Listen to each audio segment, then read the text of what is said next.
Fala pessoal, sejam todos muito bem-vindos ao Espaço Digital, um canal 100% voltado para tecnologia. Cláudio Vaz aqui de volta para mais um vídeo. E não estranhe aí o visual com esse fone, eu tô dando um jeito aqui no espaço, mexendo em algumas coisas e uma delas é o áudio aqui do canal. Tô tentando melhorar para entregar um áudio de qualidade para vocês, tá bom? Então hoje nós vamos fazer o segundo vídeo da série de comandos Linux. Lembrando que essa série de comandos são comandos voltados para troubleshooting, ou seja, para resolução de problemas. Não são comandos administrativos, não é um treinamento chato, não é um bate-papo chato. São comandos direcionados que você pode precisar utilizar no seu dia a dia, se você for prestar uma consultoria, se de repente você está mexendo no servidor Linux que você não conhece, se você caiu um problema na sua mão no meio do dia, você não domina, você não tem conhecimento do Linux, eu tenho certeza que esses comandos vão te ajudar muito. Se você não viu, o primeiro vídeo eu fiz há 2 vídeos atrás, há uns 7, 8 dias atrás, dá uma olhadinha. Tem muita coisa interessante por lá, teve bastante acesso, tá bom? Mas antes da gente partir para o nosso lab aqui, fazer o nosso hands-on, eu tenho um recadinho para você. Se você gostar do vídeo, se você gostar do canal, se inscreve, curte, compartilha com quem você achar que esse vídeo possa ser interessante, ativa lá o sininho para receber as notificações, dá uma olhada no canal, tem muita coisa de sistemas operacionais, principalmente de Linux, o meu foco aqui é Linux. Tem muita coisa de Docker, se você está aprendendo Docker, se você deseja aprender Docker, coisa de Docker Swarm, que é o Docker em Cluster, dá uma olhadinha, tem muita coisa legal. E aí, se você puder compartilhar, vai me ajudar bastante, tá bom? Um outro recado é sobre um treinamento de Linux da Dunk Code que eu tenho deixado no canal. Aliás, algumas pessoas já adquiriram o treinamento e até aqui o feedback tem sido positivo. Por que eu recomendo esse treinamento da Dunk Code? Porque eu percebo que existem muitos profissionais no mercado que estão migrando para o nicho DevOps, tá? E na minha visão minha, eu acho que não tem como o profissional DevOps não conhecer Linux. É essencial que você seja um especialista em sistema operacional, de preferência Linux, porque na nuvem, galera, na cloud só tem Linux. A cloud é toda Linux. A cloud do AWS, do GCP, da Oracle OCI, é tudo, da Azure, é tudo Linux. Então, assim, em algum momento a gente sabe que hoje em dia existem uma quantidade grande de ferramentas DevOps. Porém, em algum momento você pode se deparar com uma máquina de banco, uma máquina virtual de banco, ou uma máquina física, que ela não é... que ela é Linux, você vai precisar meter a mão, nem tudo são ferramentas DevOps, tá? Então, esse treinamento vai te ajudar bastante. Então, eu acho que um DevOps hoje ele tem que ser pelo menos um analista júnior de Linux. E eu digo para você, eu estou falando com conhecimento de causa, tá bom? Eu sei exatamente o que eu estou falando. Então, não é para vender o treinamento, é óbvio que se você vender, você vai me ajudar. Eu não tenho parceria com a Dunk Code, mas é um treinamento legal, já fiz uma avaliação, vale realmente a pena. Já vendi alguns por aqui, alguns colegas já fizeram, tá bom? Então, é um preço legal, R$ 147, você pode pagar com cartão de crédito, parcelar, você pode pagar com Pix, enfim. Vou deixar o link na descrição desse vídeo. Se você puder me dar essa força, eu te agradeço bastante, beleza?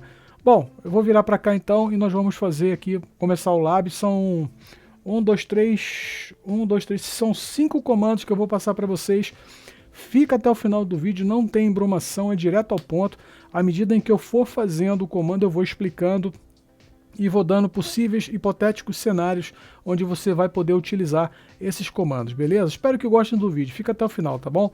Vou virar para cá então, vamos lá. Bom pessoal, vamos começar então usando NetStat, ou Network Estatísticas. Então ele pode ser usado de 2 formas. A primeira delas é para você verificar quais são as rotas padrões da sua máquina. Então no vídeo passado eu mostrei para vocês o ifconfig, que é para você utilizar para ver estatística de interface, IP de interface, gateway, enfim.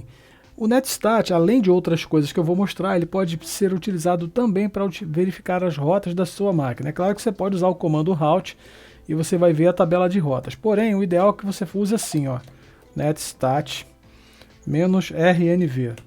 E aí você vai ter todos os gateways padrões da sua máquina, ok? É claro que eu estou usando uma máquina virtual com Rock Linux, é um ambiente controlado e pequeno, mas se você estiver usando um servidor com várias placas de rede, várias interfaces de rede, anota esse comando aí, netstat -rnv, tá?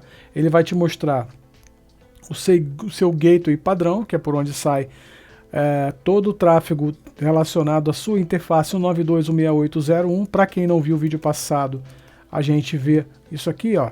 Eu tenho uma placa de rede, Só reforçando que a gente vai chamar placa de rede de interface de rede, tá bom? Na nossa área a gente costuma falar assim. Então vamos lá. Eu tenho uma placa de rede, uma interface de rede com esse IP 192.168.0.21, que é o IP do meu roteador aqui de casa, mas no ambiente de produção, normalmente você tem uma, duas, três, quatro placas fazendo uma redundância, fazendo um channel de interface de rede. Então, suponhamos que eu tivesse essa interface de rede e mais uma aqui. Então, eu tenho esse IP e eu poderia ter uma outra interface de rede alocada numa outra VLAN, tá? Então, quando eu digito aqui o comando netstat-rnv, deixa eu limpar, a gente vai ver exatamente qual é o gateway dela, tá bom? Qual é a máscara de rede, enfim. Por que isso é importante? A máscara está aqui. Porque você precisa, muitas vezes você perde o acesso de rede, por exemplo, quando você vai testar uma máquina, perdeu o acesso de rede, você loga nela via console, a primeira coisa que você tem que fazer é o quê? Pingar para o default gateway dela, para saber se ela está respondendo. Se ela não responder, então não é um problema de rede, pode ser um problema aqui na sua máquina, pode ser o cabo de rede, pode ser a porta do switch onde está conectado, enfim. Dificilmente vai ser algo com o seu gateway. Se for algo com o seu gateway, aí eu já não sei se é um switch, se é um firewall, o que é. Possivelmente você vai ter outras pessoas reclamando do problema. Ó, minha máquina, eu estou com um servidor fora. Agora, se for somente o seu servidor, sua máquina virtual, sua VM, possivelmente tem algum problema na sua máquina, beleza? Então vamos lá, o comando netstat-rnv, você consegue ver quais são as rotas aqui, qual é o seu gateway padrão, tá? Sua porta de saída, por onde você está saindo. Bom, além dessa utilidade, o netstat você pode usar ele para verificar as conexões entrantes na sua máquina, as portas que estão em listen, que estão escutando, e quais são os IPs. De novo, como a gente está usando aqui um ambiente bem pequeno, então nós não vamos ter muitas conexões chegando aqui no Rock Linux, tá? É uma VM alocada na minha máquina, mas eu acho que fica aí para a experiência, tá bom? Vamos executar o comando então, -t u l n. O que é isso?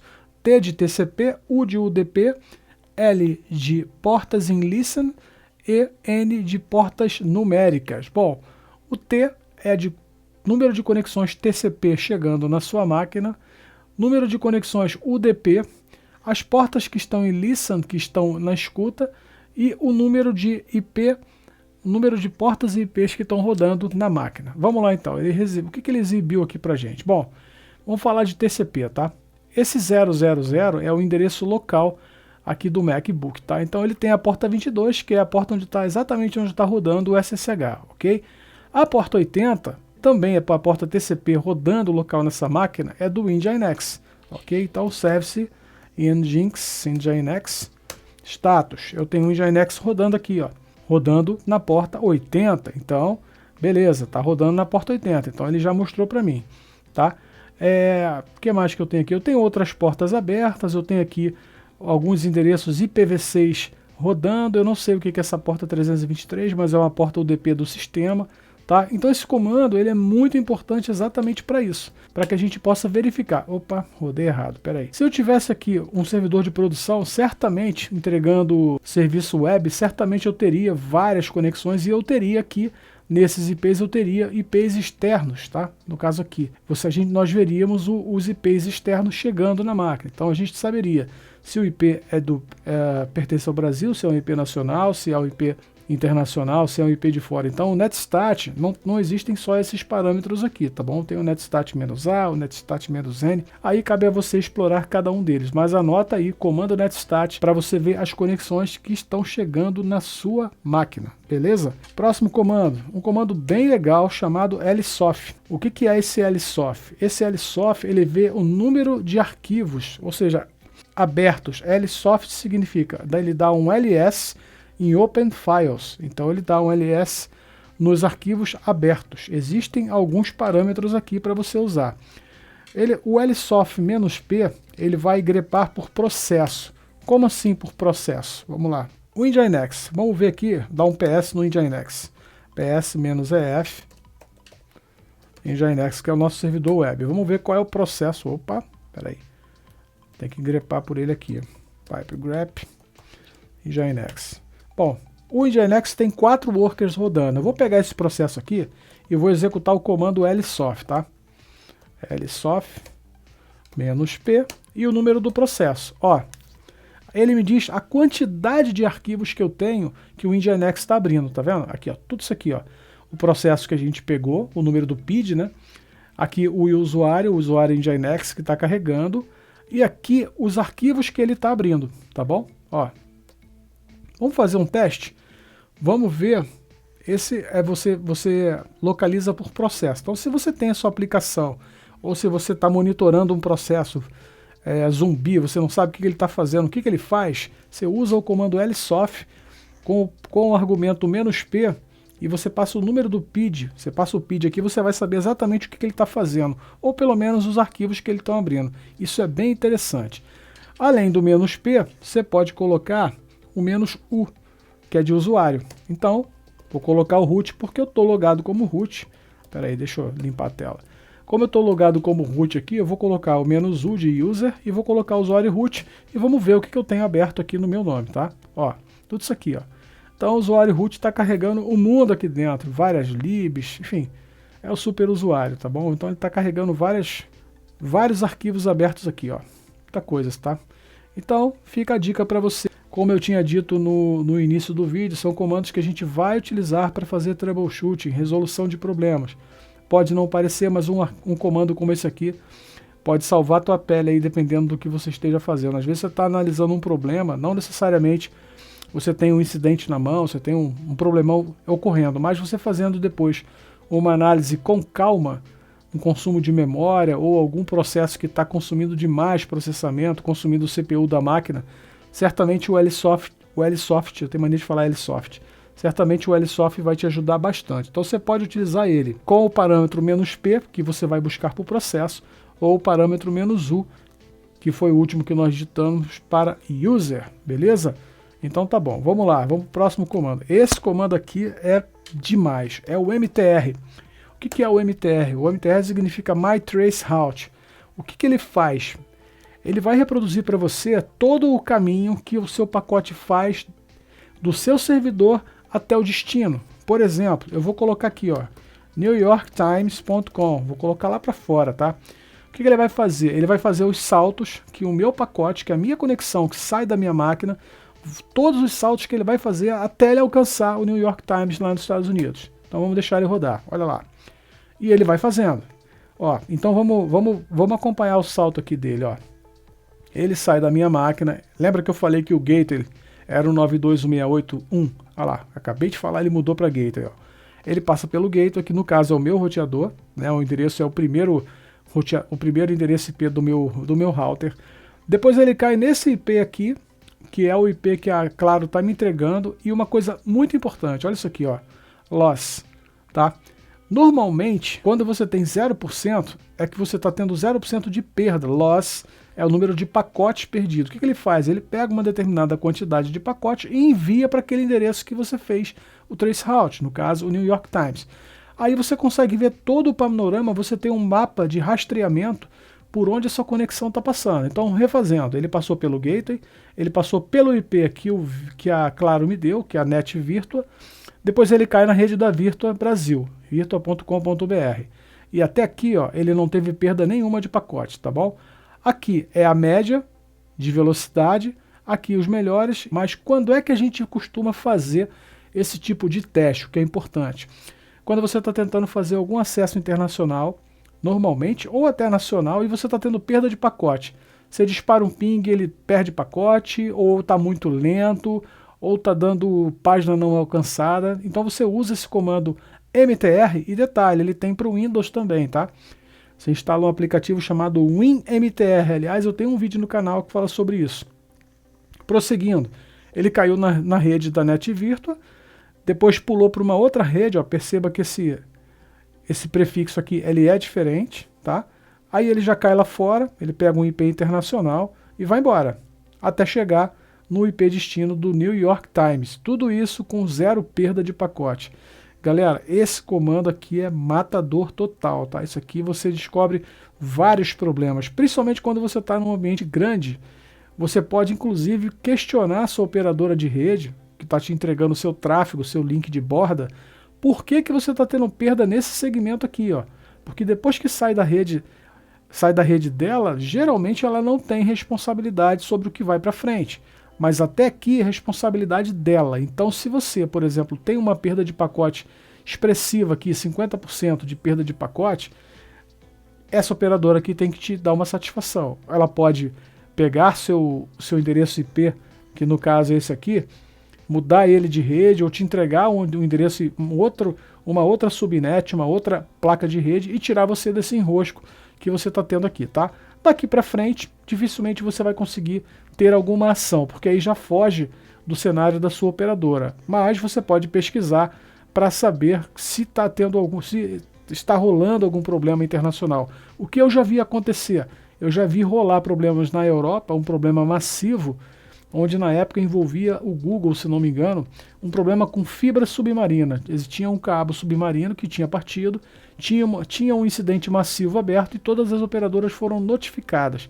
Aí, por acaso, a gente conseguiu chegar e entender por que a perda de pacote aqui, tá bom? Então, MTR, grava aí, ó. Vamos pegar agora um outro endereço aqui, ó. Os Estados Unidos também, vamos pegar hp.com, vai. Vamos lá. Ó, de novo, tá vendo? Olha a quantidade de saltos que ele dá, já é bem maior. E por sorte nossa, não reproduzimos nenhuma perda aqui, ó. 0 pacotes perdidos, tá indo direitinho, tá? Aqui ele deu um waiting for reply, não me mostrou qual é a rede, mas ele atingiu aqui o objetivo, tá bom? Então anota aí, porque esse comando MTR ele realmente é muito, muito bom, tá? E para fechar, queria mostrar para vocês o comando tail. Na verdade, o comando tail, a tradução literal é cauda. Para que serve o comando tail? Como eu falei no vídeo passado, quando a gente trabalha com infraestrutura, uma das coisas que a gente vai lidar o tempo todo, principalmente para quem trabalha com Linux, é a leitura de logs. Leitura de log é vida, galera. Então, assim, aprender a interpretar um log de acordo com o teu cenário, aprender a chegar no log, saber acompanhar o log em tempo real, é extremamente importante. O tail, ele faz exatamente isso. Ele acompanha, como o nome literal diz, cauda, ele acompanha sempre o final do arquivo, o que está sendo incrementado no final do arquivo. Então, o que a gente vai fazer? Olha só, a gente vai fazer o seguinte, a gente vai lá no diretório do Nginx, que eu não lembro onde que fica, eu acho que é aqui. Deixa eu ver, o log, perdão. Fica no /var, /log, /nginx, tá aqui, ó. Esse aqui é o arquivo de log do Nginx, tá vendo? O access.log. O que normalmente a gente vai fazer para acompanhar em tempo real o que o meu servidor web está entregando? Olha só, a gente vai executar o seguinte comando, tail -f de file. Eu quero acompanhar as últimas 10 linhas, tá bom? Do arquivo access log. Então vamos lá. Olha o que ele vai trazer. As últimas 10 linhas foi exatamente o que eu fiz aqui. Foi o acesso que eu fiz, ó. O meu filho, o Caio, eu pedi para ele acessar lá de cima, ele acessar na verdade, esse aqui acho que fui eu que abri, tá, pessoal? Esse aqui é meu IP, deixa eu ver aqui, deixa eu ver qual que é o meu IP aqui, opa. Pera aí, deixa eu ver qual é o meu IP. Pera aí. Ó, o meu IP é esse aqui, o meu IP é o final 2, então esse aqui não fui eu, foi ele que abriu lá de cima. Então vamos fazer um teste, presta atenção. Ele vai aparecer aqui no final o 2. O tail está rolando, tá? Ó, o comando tail está sendo acessado. Vamos limpar a tela aqui. Espera aí. Ele vai pegar as últimas 10 linhas do arquivo access.log do Nginx, que é esse cara que está rodando aqui, ó. Tá vendo? Tem o Nginx rodando. Quando eu fizer o acesso aqui, quando eu pedir para ele vai incrementar outras linhas aqui com o final 2, que é o meu IP. Vamos lá então, vamos dar um refresh aqui no navegador. Vamos lá. Vamos ver. Será que ele incrementou? Vamos ver. Olha lá, ó. Já foi, tá vendo? Aqui, ó. A quantidade de refresh que eu fiz. 1, 2, 3, 4, 5. Deu um monte de refresh. Tá? E aqui a resposta que o log está me retornando, tá bom? Ele está dizendo que eu estou vindo de um cliente Macintosh, tá? O que mais? Ele me dá aqui a versão do HTTP, me dá a resposta, ele me dá um 304, que é um redir, tá bom? Então assim, é extremamente importante utilizar esse comando tail, tail-f. Então o tail, comando cauda, ele pega sempre as últimas linhas do arquivo. Eu poderia pedir para ele as últimas 100 linhas também. Ele vai ficar... E detalhe, quando você está querendo inspecionar um log de um servidor, você pode agregar também o comando grep, por exemplo, pegando essa saída aqui, ó, HTTP 1.0, tá? Vamos ver o que ele vai trazer. Opa, tem uma coisa errada aqui, peraí. Aqui, ó, viu? Eu fiz um grep pelo HTTP 1.0. Por quê?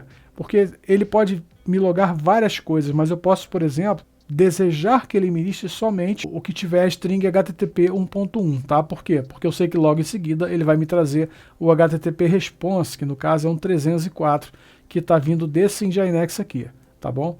Então é extremamente importante você conhecer o comando tail, tá? É um comando extremamente utilizado no dia a dia para quem vai fazer análise de web server, de servidor de aplicação ou qualquer outro tipo de aplicação. Obviamente que você esteja utilizando o Linux. Beleza, pessoal? Então por hoje eu queria passar para vocês esses comandos, tá? Nós falamos sobre o netstats, falamos sobre o lsoft, o mtr e o tail, tá bom? Espero que vocês tenham gostado. Vamos voltar para cá para a gente encerrar. Bom, pessoal, esses foram os comandos que nós falamos hoje. São todos eles comandos voltados para t-chutes. Eu sempre deixo claro que assim, eu evito fazer o mínimo de corte possível, porque no dia a dia não tem corte. Então, às vezes você digita um comando errado, às vezes você prepara o vídeo, mas na hora que você vai fazer o vídeo acontece um outro cenário. Então, esse vídeo eu precisei ajustar uns cortes ali para a gente deixar o vídeo linear para que a gente possa ter o entendimento necessário, beleza? Espero que tenham gostado. Se gostou, curte, compartilha com quem você achar que possa ser interessante. E aguardem que a gente vai ter um novo vídeo. Eu vou tentar colocar uma série de vídeos com comandos somente voltados para a parte de troubleshooting, tá? Não vou trazer nada de administração de conta, nada disso, para te deixar mais ou menos alinhado, para tentar te ajudar se você se encontrar numa situação de incidente onde você precise resolver um problema rápido. E outro detalhe, eu estou começando a desenvolver um e-book de Linux, falando somente sobre Linux, sobre a história do Linux, mas algo assim muito objetivo, tá bom? Quando eu fechar esse e-book eu vou disponibilizar para quem puder colaborar com o canal. Eu vou cobrar um valor lá para disponibilizar o e-book para quem desejar. Beleza, pessoal? Obrigado mais uma vez. Valeu, tchau, tchau.